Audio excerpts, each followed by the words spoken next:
What's with the resurrection?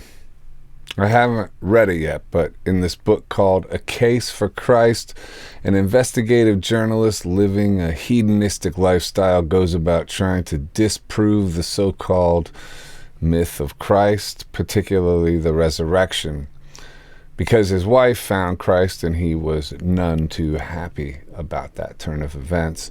So he's trying to disprove the resurrection because it's really kind of like the linchpin of the whole story as to whether or not his claims of being God were accurate, Christ's claims. His teachings and his words were and are also otherworldly, but to receive those, one needs to open up their heart. And the doubters won't do that, and so need a kind of slap in the face example, which is in part what the resurrection was or is. Anyway, this award-winning atheistic investigative journalist sets off to write and disprove his wife's new faith, but found the opposite in terms of proof that this historical event was indeed real. The resurrection passed the smell test. Eyewitnesses, corroborating evidence, and a bunch of other factors that has since turned him into a believer. And in short, he relays that the resurrection has enough documentation behind it to make it as believable as just about any other historical fact.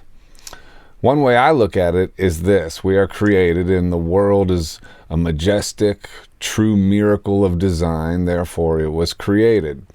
Here's where non-believers go to the Big Bang and evolution, to which I say, even if those theories are true, then that only means we are able to map the process of creation. It hardly disproves it in any way, to my way of thinking. So if we are created, which is, in my view, the only reasonable conclusion, then there is a creator, or God. Is it really possible to believe that God wouldn't come down here as one of us and just check it out and try to give the instruction manual for life? I just feel like, of course, he would do that. And of course, he would make himself fully man. And of course, his fate would be crucifixion. We've witnessed the collective consciousness of man throughout history, and we don't exactly come up roses. And so if a perfect example of us were to come on the scene, it just makes common sense that the dark sides of our nature, which are absent from him, would lead us to putting him on a cross in a brutal fashion. When we think like a group, we get dark, y'all. I mean, we're no good. So a guy like Christ really didn't stand a chance here. I wanted to veer this whole thing into the poetry of the resurrection, though. Historical event and proof of the miraculous aside, it is also poetry, and rather profound poetry, for all of our lives. Christ on the cross, after becoming a vortex for all of the sins of mankind, interestingly, the only time he doesn't refer to God as his Father is when he asks him why he has forsaken him. After all the sins of man were now his own, including a lack of faith or a disconnect from God. But after all that, and then rising again, as if it were all a strange dream, I mean the crucifixion, rising from the dead, which I don't think anyone from the most devout to the most cynical is trying to pretend isn't hard to believe, but the mere fact that it is still being debated all these years later proves its veracity on another level as well. But now to the lives of us and the poetry of the resurrection, the symbol of it for us in our own lives. Destroyed and stuck by sin and faithlessness and the general toxicity of a life that overwhelms us, when we remain unconscious of the fact that life is a spiritual battle, and so therefore giving the forces working against us an open road to wreak havoc on our lives, how do we resurrect? How do we come back from the metaphorical crucifixions that we go through perhaps multiple times in a life? Drunks and addicts who dance with sobriety and relapse know this routine all too well, and just how possible it is to restore and reemerge back into wholeness with motivation and enthusiasm, even no matter how far into the darkness they've been. We take some of the features of humanity for granted, but our ability to resurrect our lives calls for greater attention. Obviously, there are many unlucky examples of people who don't get second chances at all, but I think many more get quite a few chances to destroy their lives completely and then come back from the dead, so to speak. This also points to the nature of the life we have. It underlines the aspect that it really is a testing ground for a soul's journey into profound evolution. And so when we consider the resurrection as it pertains to the lives of us who are not God, it becomes another signal of what this life is actually about. The heaviness of it, really, and also the true and poetic beauty of it, the hero's journey of it, and pragmatically speaking, the lessons of it as to what works and what doesn't. Take sex, for example. I'm not a Bible expert, but what I gather is that according to that doctrine, sex is meant to create life, and beyond that, we aren't meant to really indulge in it, but rather to tame the desires of our flesh and not be led in those directions like dogs on leashes. We could then say that that rule or whatever is unfair or intolerant, and then we could set about living a lifestyle that ignored it completely. I mean, let's face it, most do. I have only my own experience to glean from, but I certainly did plenty of that, and it led me into places I needed to be resurrected from.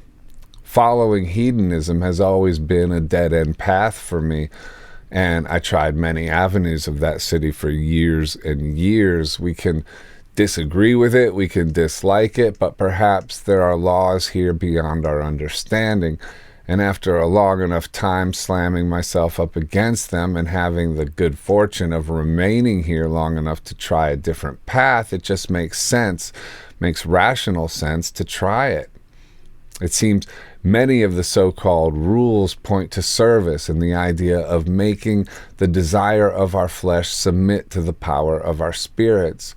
To be led here by our spirits over our flesh is indeed a supernatural leap, and so sins aren't so much about judgment and condemnation as they are about eliminating the behaviors that will make that giant leap in perspective impossible otherwise. So it's not we are bad if we sin, it's more we are going to lose the video game of life if we follow our flesh over our spirit. It's about denial of the self, but which self are we denying? For we are vast and we contain multitudes. So we aren't denying ourselves entirely, just our animalistic natures, to introduce us to the fact that we are much more than that. We can only have those revelations when we submit our flesh to our spirit. Our spirits have no fear. Our spirits dance in faith. Our spirits aren't concerned with ourselves, but with others. Our spirits aren't out here going from pleasure to pleasure or release to release. Our spirits are free from the clutches of this world. They are in the world, but not of the world. Our spirits are Christ-like, and we have that within us. So at a certain point in the game of life, if we are lucky enough, we get to decide, do we want to keep living a life led by flesh that always crashes and burns into confusion and depression and fear, or do we want to graduate out of all that through sacrifice? From my perspective, that seems to be the equation we are basically faced with. It's pragmatic. It makes rational sense. I can see the through line, and I can understand why one road leads to freedom and the other to bondage. And I'm no holy roller. I partied with the best of them and have done it all and then some. So I'm not intolerant in any way, shape, or form, or how the media paints people who arrive at this belief system. Yes, I'm spiritual, but I'm also very pragmatic, and it works on every level, like 2 + 2 = 4. And as for fun, we can reframe what that means, because how we define it according to the flesh is very different than how we define it according to the Spirit. When we release ourselves from the tyranny of the flesh, we transcend to another dimension where all limitations just fall away and where we can expand creatively beyond our old imagination. Things like being exhausted and burnt out, wrapped in procrastination and fear, knowing our potential is so much more than what we can actually touch, becoming hopeless and shrouded in dramas with toxic people as we ourselves are every bit as toxic, or as Bob Dylan says, being at the bottom of a world full of lies, I'm not looking for nothing in anyone's eyes. All that just disappears, and then we are free to dance with our creative spirits, with only shadows of the old fears to contend with, which are easy to swat away like dying flies. We dance with our dreams. We are creatively open, and our work and our vision becomes the new obsession, trading the life of spiritual and practical expansion in for a life spent chasing our own tail seems like a pretty good trade to me, and yes, even more fun, to be honest. Our spirit's investing back into what we want to become as our vision becomes real, running full speed ahead with old chains more and more in the distance, like a memory of when we were pretending to be slaves. So when we view it like that, which path is more fun? The life of our flesh or the life of our spirit? When we are born here, that is the choice we are given. I wrote this poem that relates to it. Maybe I'll make it a song, but here goes a reading to close. Lord, help me to be of help rather than seeking to be helped, and help me to give rather than asking for more. Help me to show other the traps and give me the strength to open that door. Help me to teach rather than seeking more noise. Help me to see you past what distraction destroys. Help me to know you and therefore know myself, to become authentic and a soul that can help. Please, Lord, use me as you've not used me before. Open my eyes to the sins I ignore. Father in heaven, our dancing complete. Give me new eyes, new hands, and new feet. These dedicated in service to you. No more dead ends in places untrue. This life just a fragrance in the wind. Soon it's gone. We have just a moment to invest in beyond. The freedom we have means the choice is our own. Forever we wander, or else return to our home.